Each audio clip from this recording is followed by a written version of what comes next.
You're watching KLTX, Channel 15, serving the city of Lufkin.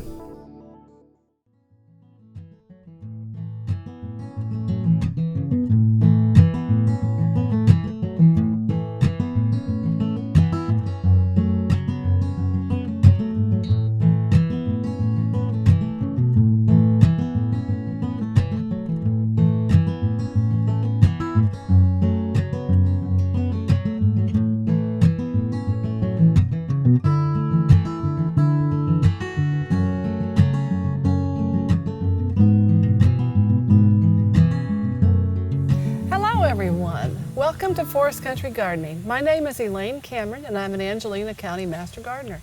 Robin Castillo is here in my garden and we're going to do some fall gardening today. Robin is a 4-H mom and is on the Angelina Extension Advisory Board. Welcome, Robin. So glad to have you. Thank you. I'm looking forward to learning more about some fall gardening. Great. I know you're interested in gardening and you have lots of questions and you're eager to learn. So ready to get started? I sure am. Well, Robin, here we are at the vegetable garden. And you know, fall is a wonderful time to garden because it's so much more pleasant to be out here. It sure is. It's beautiful today. Yeah. And I know you probably like broccoli and things like that. I do. So I planted these about 2.5, 3 weeks ago, and we're taping this in October for our November friends. But the broccoli went in about 2.5 weeks ago. And it's a cole crop, also called a cruciferous vegetable. Did you heard that word before? I have, yes. Did you? And the reason it's called that is because in the spring when it blooms, it gets little yellow flowers that have 4 petals that look like a cross. Oh, that's cool. So that's the connection. That's kind of neat. I didn't know that. Yeah. So anyway, the broccoli likes cool weather, and as does the cabbage. And over here we have some red romaine lettuce. All of those things grow better in the cool. In fact, if you try to raise them, they won't grow here in the summer. But if the temperature got warmer, the flavor would get too strong. Flavor is much better when it's cool. So we put these in, and when I prep the soil, I put in the required fertilizer. Because it's winter time, you feed them every about 3 weeks or so. Okay. And I have the fertilizer here, which I had my soil tested last spring, so I know exactly what to add. But it's 2100, and you could take a couple tablespoons and dissolve it in a couple gallons of water, and then simply water it in. Another way that people do it is, what you would do is take the pine straw back, just move it back, and then sprinkle it right around the vegetables. And then a note, here in Texas, when you move things like pine straw and leaves, always a good idea to use a tool. Yes. And we know why that is, yes, right? Yes, no surprises. You don't stick your hands where you can't see them. That's a rule right. When you work outdoors. You always know where your hands are and you use a tool. So that's the broccoli. And next to that is the cabbage, which is also in the cole family, likes to grow in cool weather. And those are small cabbages that will mature, I think, in about 6 weeks or so. Okay. And they're small enough they'll go in a container, which is kind of nice for a small area. And then Bill likes romaine lettuce, so we have red romaine lettuce here. And I put these in, and we got a rain immediately, and all the leaves were flopped over, and I thought, oh well, they might not make it, but they came back. They revived. Oh, that's Isn't good. That great? So we'll be feeding this. In another week or so, we'll add fertilizer to these beds. So, any questions about broccoli? Cabbage? No, but that is really nice to know that you can grow during the fall and the wintertime with these good vegetables. Right. Yeah. Yeah, and you want to look at the planting guides carefully, and we'll look at those in a few minutes.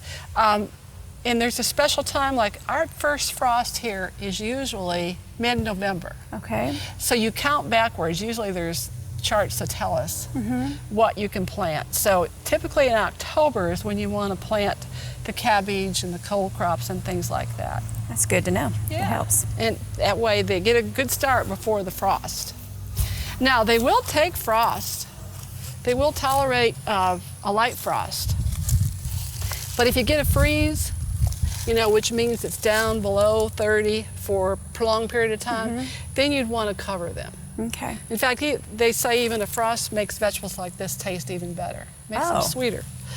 And this bed, we have some broccoli, and I ran out of room in those beds over there, so I put the broccoli in the middle, and around the edge we have dwarf sugar peas, sugar snow peas. You know the kind that you eat the whole pod? Yes. And they're dwarf, so this rabbit fence should be high enough they can climb up this.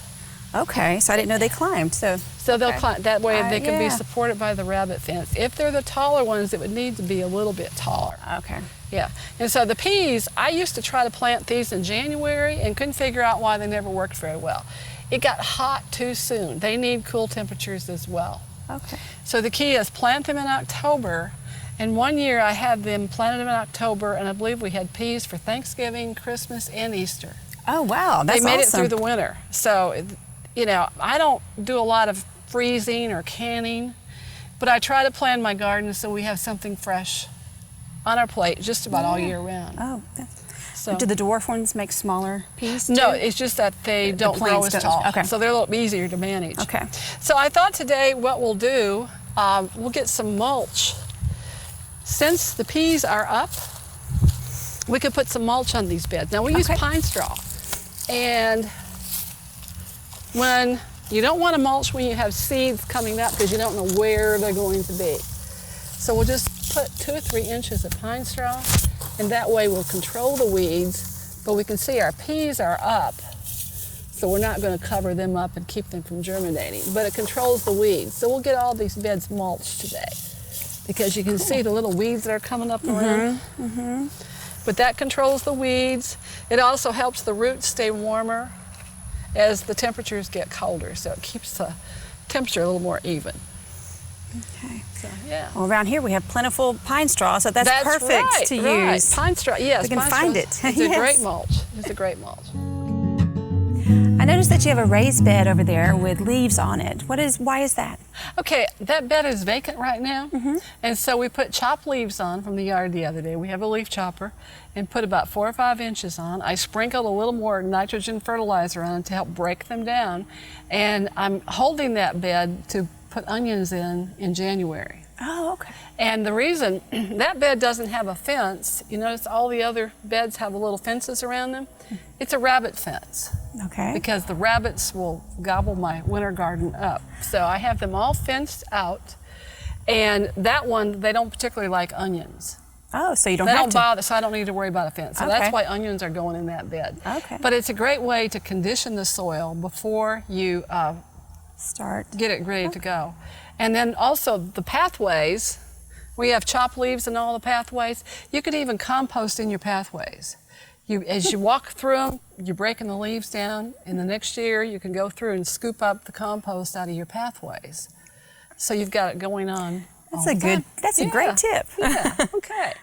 And now we have a bed here that we're going to condition, and we're going to put some compost on it. Okay.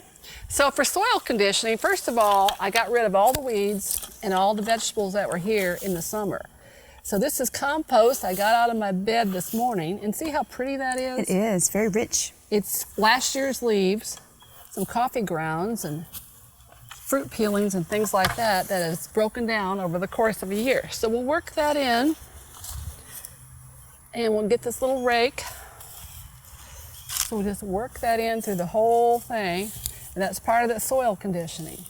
And then the fertilizer, like I said, I had my soil tested, so they tell me exactly what I needed to add. And I'm using strictly nitrogen fertilizer this fall because mine was too high in phosphorus. So I can't use the regular fertilizers until it gets balanced out. But that's the advantage of having a soil test, because too much of a nutrient can be as bad as too little. And then we'll sprinkle the 2100, and it's about my measurement is a couple tablespoons. We'll measure it, just do this one little part here. And then we'll work it in. And the soil is a little damp from the rain the other day, but normally you water the fertilizer in, so it's worked in well. so we could get a hose and spray it down and water in the fertilizer.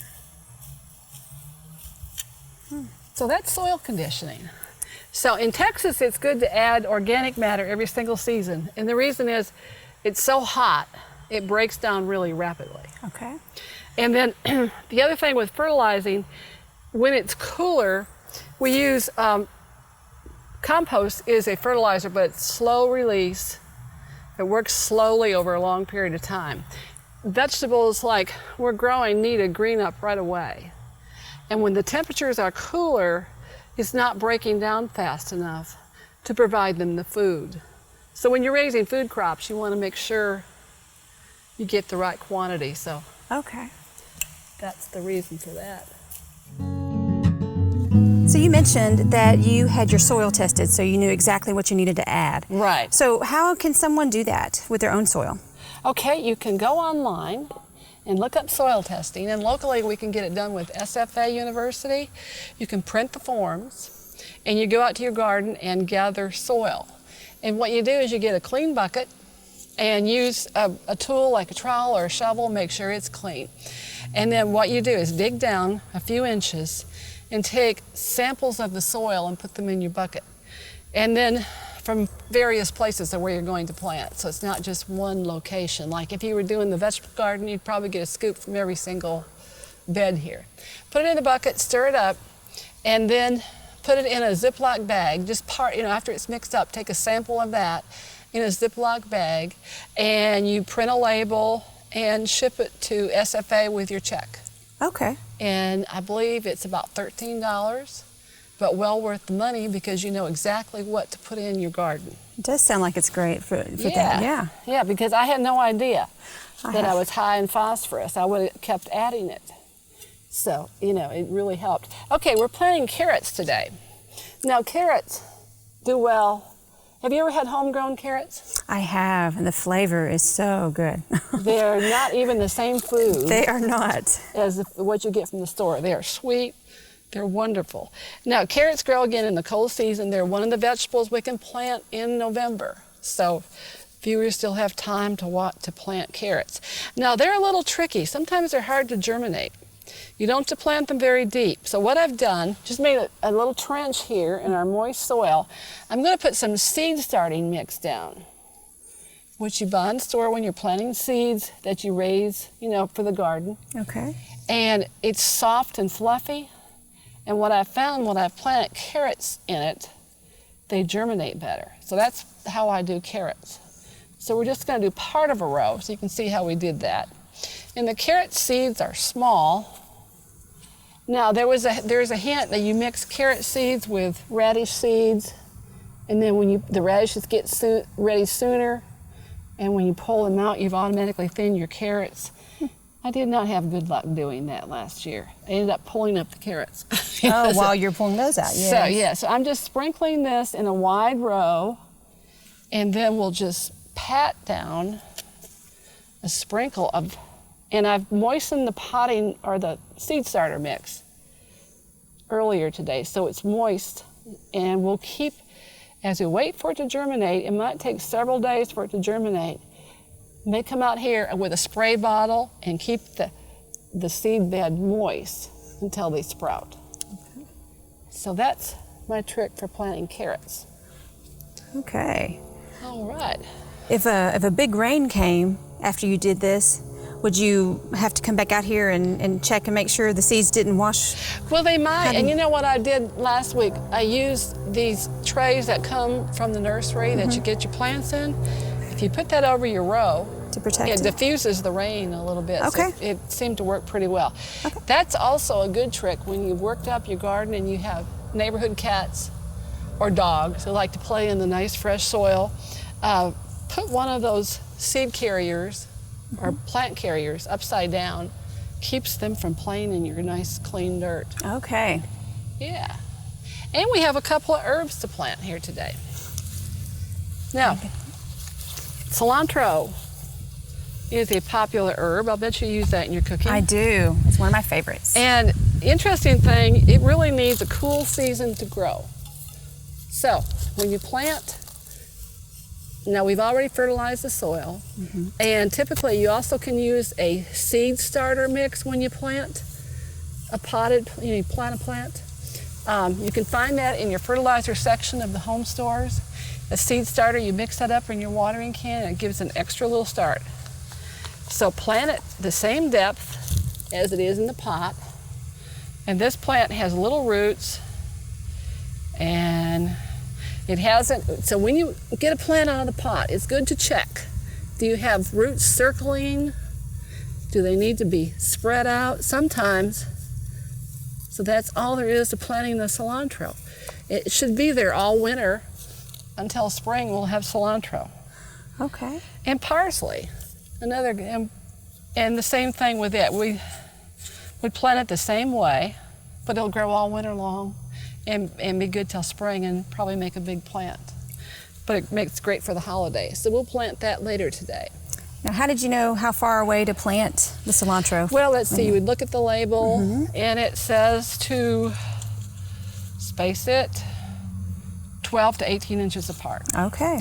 So often when I'm doing rows, I will use a ruler or a yardstick and just take it with me to the garden, just lay it down, and you can just mark the rows rather than guessing. Okay. Yeah, I haven't had much luck with cilantro because I always try to grow it in the hottest months of the year. Exactly. It's a cool season. So I'm excited about trying that one. It seems like it should be a summer vegetable. I thought it was, yes. It seems like it should be because it goes with your salsa. Yes. But what you can do, I've read the other day, you can just simply stick it in bags and freeze it. Or you could freeze it in ice cubes. And then when you need cilantro for salsas, you've got it ready to go. Because it's in the wrong season for making salsa. Right, right. So, but it's nice to raise your own herbs too, because you don't have to worry about food safety. You know what you've put on them, and you know exactly where they came from. So that's a good thing. Okay, anything else?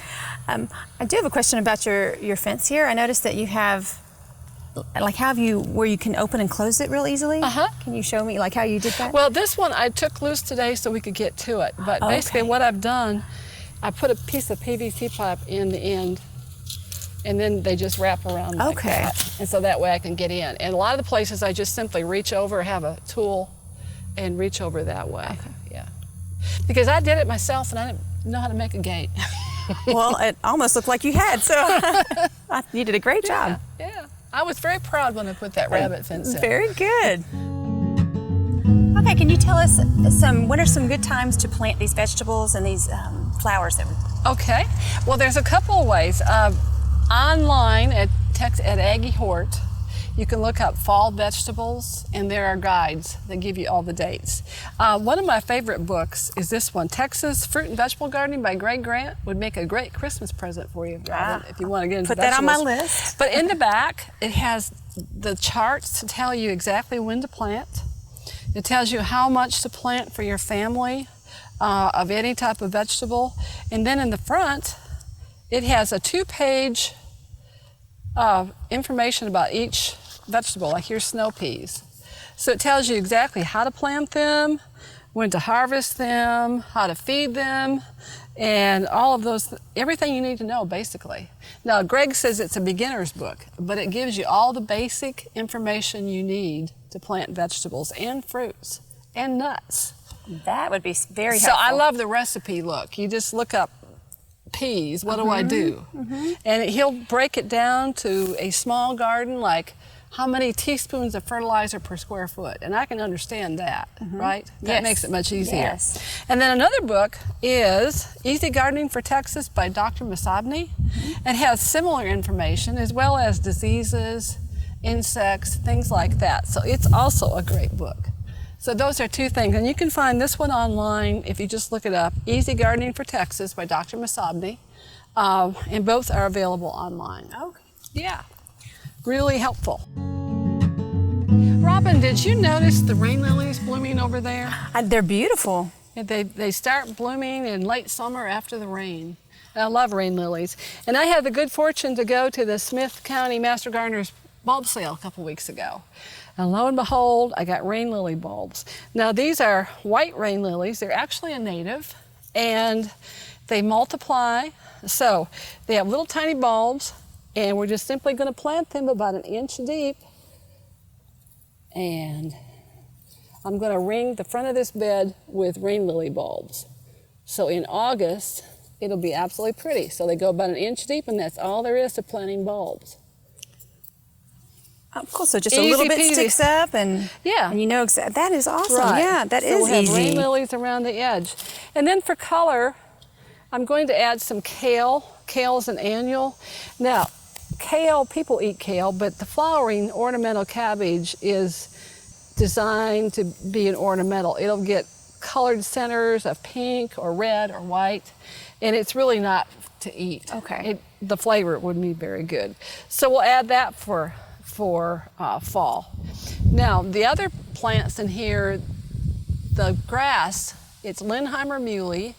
You see the beautiful seed ponds? I do, yes. Love to watch them in the breeze. So they'll stay on for the winter, and we'll add structure to the garden for the winter time. And then we'll cut them down probably February when the new plants start to grow. And then we also have blue salvias back there, and that's a perennial.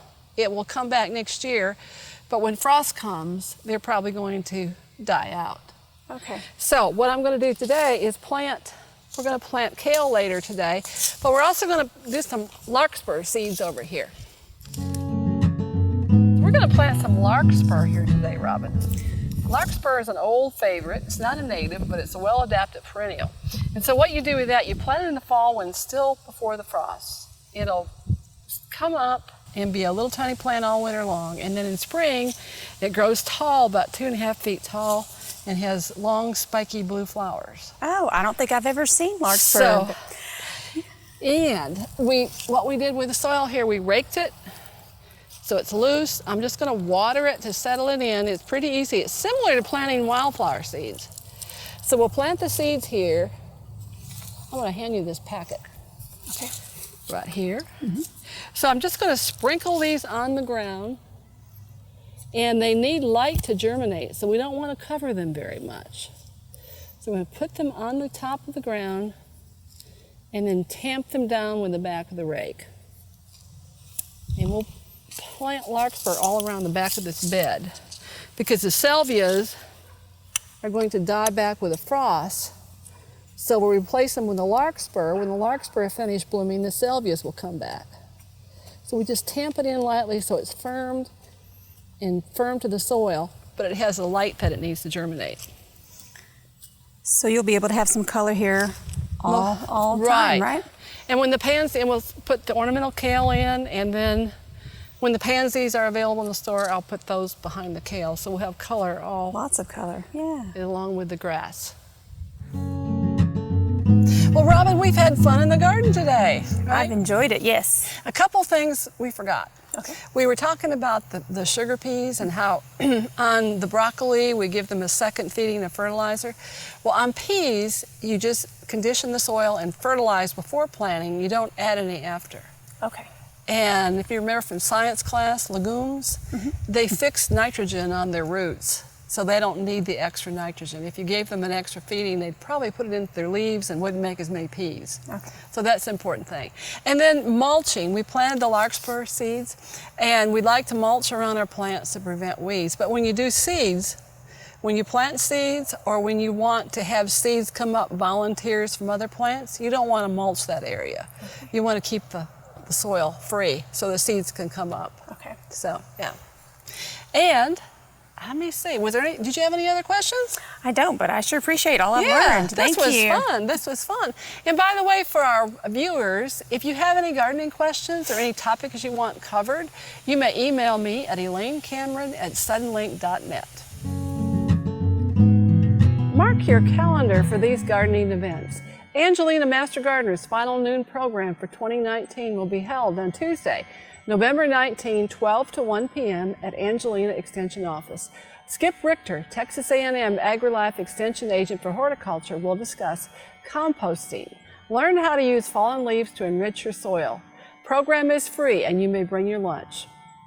Now this concludes the November edition of Forest Country Gardening. Until next time, this is Elaine Cameron wishing you happy gardening.